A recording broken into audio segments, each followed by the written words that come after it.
ഗലാത്യലേഖനം 5-ാം അധ്യായം 22-23 തിരുവചനങ്ങളെ ആധാരമാക്കി ജീവനുള്ള വെള്ളത്തിൻ്റെ ഉറവയായ പരിശുദ്ധാത്മാവിനെ പ്രാപിക്കുവാൻ യേശു നമ്മെ വിളിക്കുന്നു.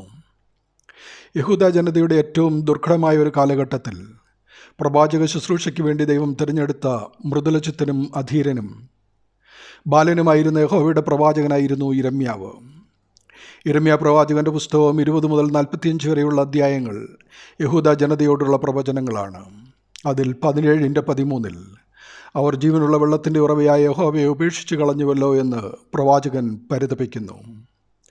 പിതാവിൻ്റെ യുഗത്തിൽ സംഭവിച്ചതിനുത്തരമായി പുത്രൻ്റെ യുഗത്തിൽ, അതായത് പുതിയ നിയമത്തിൽ, വിശുദ്ധ യോഹന്നാൻ്റെ സുവിശേഷം 7-ാം അധ്യായം 37 മുതൽ 39 വരെയുള്ള തിരുവചനങ്ങളിൽ കൂടി തൃത്വത്തിൽ രണ്ടാമനായ പുത്രനാം ദൈവം യിരെമ്യാ പ്രവചനത്തിൽ പറഞ്ഞ ജീവനുള്ള വെള്ളത്തിൻ്റെ ഉറവയായ പിതാവാം ദൈവത്തെ ഉപേക്ഷിച്ച് കളഞ്ഞവരോടും പിതാവിനെ അറിഞ്ഞിട്ടില്ലാത്ത ജാതികളോടും മാത്രമല്ല, ഹൃദയം കൊണ്ട് ദൂരെയായിരിക്കുന്ന ക്രിസ്തുവിൻ്റെ അനുകാരികളായിരിക്കുന്ന പുതിയ നിയമ ജനതയോടും, ദാഹിക്കുന്നവനെല്ലാം എൻ്റെ അടുക്കൽ വന്ന് കുടിക്കട്ടെ, വിശ്വസിക്കുന്നവൻ്റെ ഉള്ളിൽ നിന്നും തിരുവെഴുത്ത് പറയുന്നത് പോലെ ജീവജലത്തിൻ്റെ നദികൾ ഒഴുകുമെന്ന് വിളിച്ചു പറഞ്ഞു.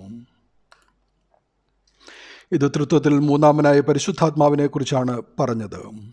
അതായത് പിതാവിൽ നിന്നും ലഭിക്കുമായിരുന്നത് നഷ്ടമാക്കിയവർക്ക് പുത്രനിൽ വിശ്വസിച്ചാൽ നൽകാമെന്ന് വാഗ്ദാനം.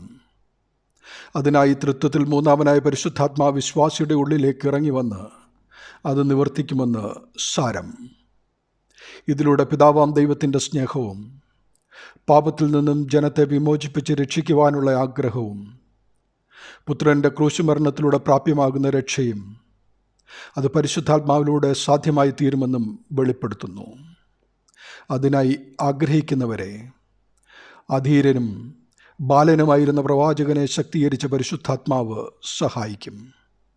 യേശുവിൽ വിശ്വസിച്ച് ജീവനുള്ള വെള്ളത്തിൻ്റെ ഉറവയെ പ്രാപിക്കുക. ദൈവനാമം മഹത്വപ്പെടട്ടെ. ആമേൻ.